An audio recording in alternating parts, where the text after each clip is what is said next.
Hey everyone, Brandon with Culper Precision here, talking about the Wasatch Arms compensator for Glock. We don't do a whole lot of videos like this, but we're out here today because this thing is freaking incredible. We're going to talk a little bit about compensators, we're going to talk a little bit about frame mounted versus barrel mounted, and some of the considerations when looking for a compensator for your handgun. But yeah, stick with us. Thanks.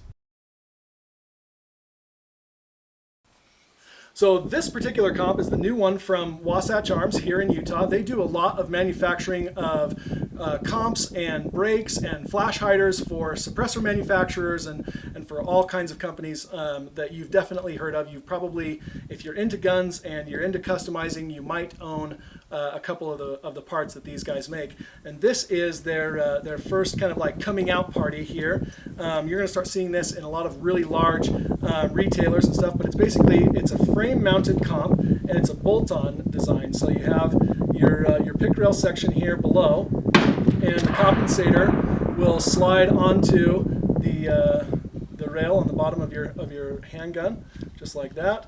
And then you turn that upside down, and the pick rail goes in straight and kind of snaps in there. And then there's 2 screws to hold the pick rail and 2 screws to tighten the comp. And then it's ready to go.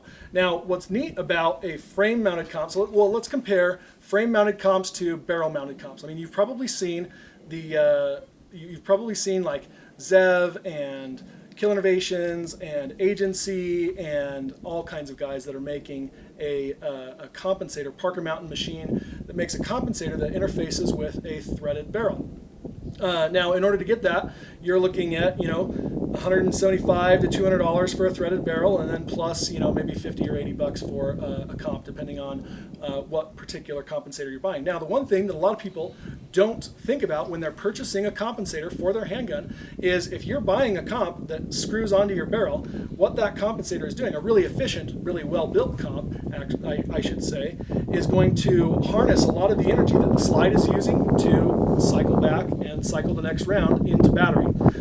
And that's what's kind of interesting and different about a frame-mounted compensator. A frame-mounted compensator is taking all of that felt recoil out of your hand as the shooter. And so the frame-mounted comp, you don't have to adjust your recoil spring when you're using a frame-mounted comp because all of that energy that is going into reliably cycling your slide is maintained. What this is doing is it's pulling the actual grip in your hand away from your hand so that it feels like there's a lot less recoil in the shooting process.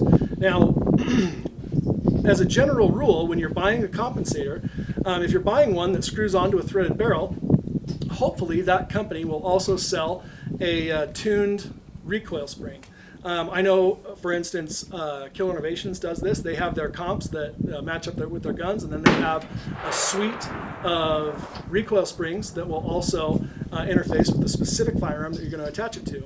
And they've all been tuned and tested and everything by those guys, and that's a fantastic way to go. Now, you're looking at probably another $50 to $75 for that whole setup in order to maintain the same reliability that you have with a factory firearm. What's really neat about these frame-mounted comps is they run anywhere from like $175 to $225, depending on where you're buying them from. Like they make them for HKs and they make them for Canics and all different kinds of guns out there. But what's really neat about this is in that price range, it's just a bolt-on thing, and there's nothing else that you have to do to the firearm in order to get it to cycle reliably. Now, what we've done with this gun, this is a factory Glock 17 Gen 5, and all we've done is we've put an optic cut on it for the Holosun 507C X2, and this is the ACSS Vulcan reticle that's available from Primary Arms, which is really neat reticle. I highly recommend looking into that.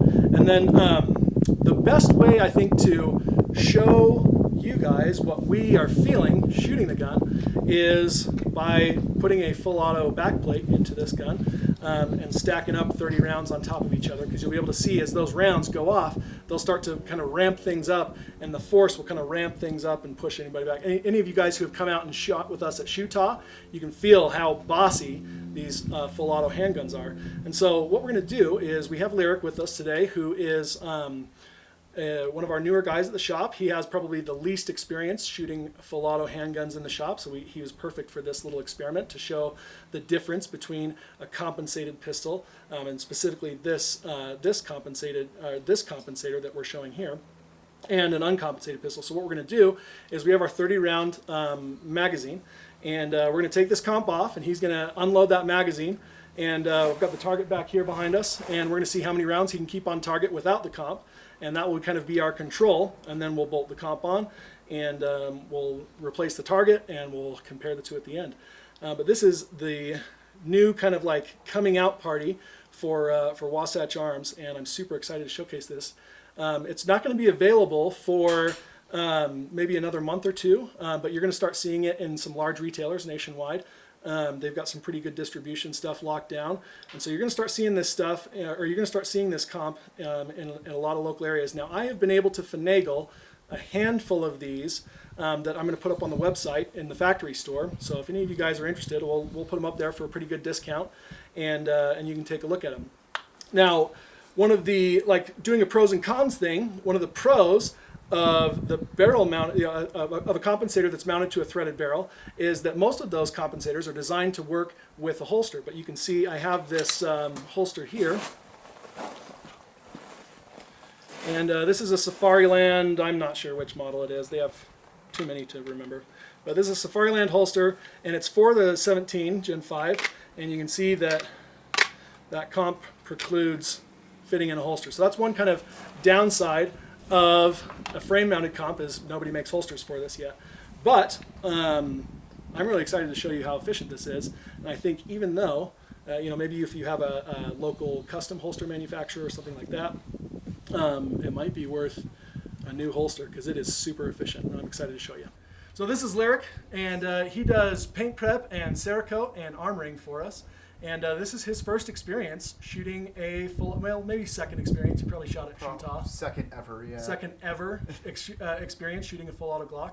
And so that's why we chose him, is because he has the least experience in the shop shooting this platform. And so I think it's going to show really well kind of the difference between a compensated and non-compensated pistol. So go ahead, Lyric.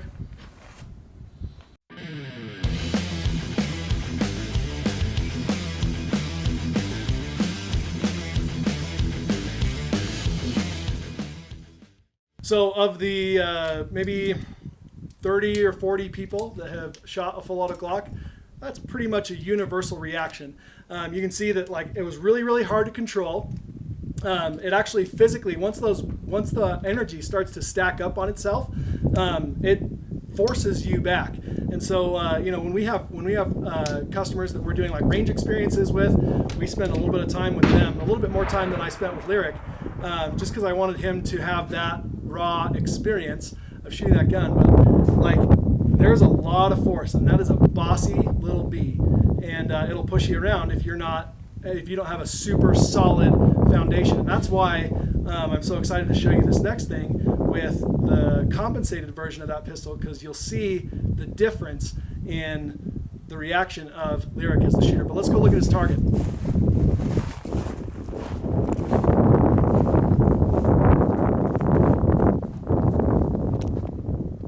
So this is dirt getting kicked up as he's trying to come back on target. We got 1, 2, 3, 4, 5, 6, 7, 8, 9, dirt, 10, dirt, 11, 12, 13.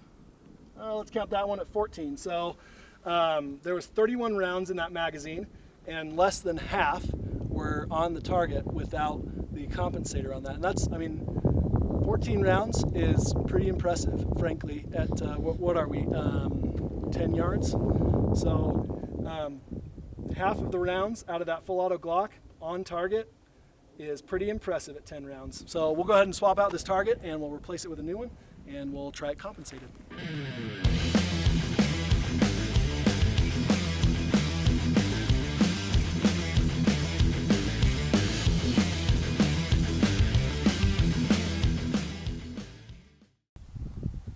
All right, so I feel like you could see just the difference in the video of how much the gun moved the shooter.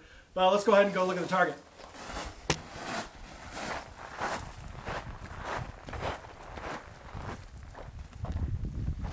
So this is a much better looking target. We got 1, 2, 3, 4, 5, 6, 7, 8, 9, 10, 11, 12, 13, 14, 15, 16, 17, 18, 19, 20, 21, 22, 23, 24, 25, 26, 27, 28, 29, 30, 31, and one in the every effing round is on paper. That's impressive. So 31 rounds in the mag, plus one in the chamber, 32 rounds. Every single one of them is on paper versus half. So it effectively doubled the effectiveness of that shooter. That's pretty impressive. So obviously, having a compensator is a big deal, and you can see with your own two eyes just how effective and efficient comp like this one. This one's, the reason that we're doing this video, very frankly, is because this is probably the most effective compensator, like aftermarket compensator that I have ever shot. I've shot guns that were compensated by the factory, like for instance, the STI XC Staccato is a factory compensated pistol that, I mean, for $4,500, it's probably one of the smoothest and just recoilless shooting pistols out there. But I don't know about you, but I don't got $4,500 to be blowing on handguns. How about taking your $500 Glock and putting a $200 compensator on it and being able to go to those matches and compete with those dudes that are spending 4 times more than you are on their kit.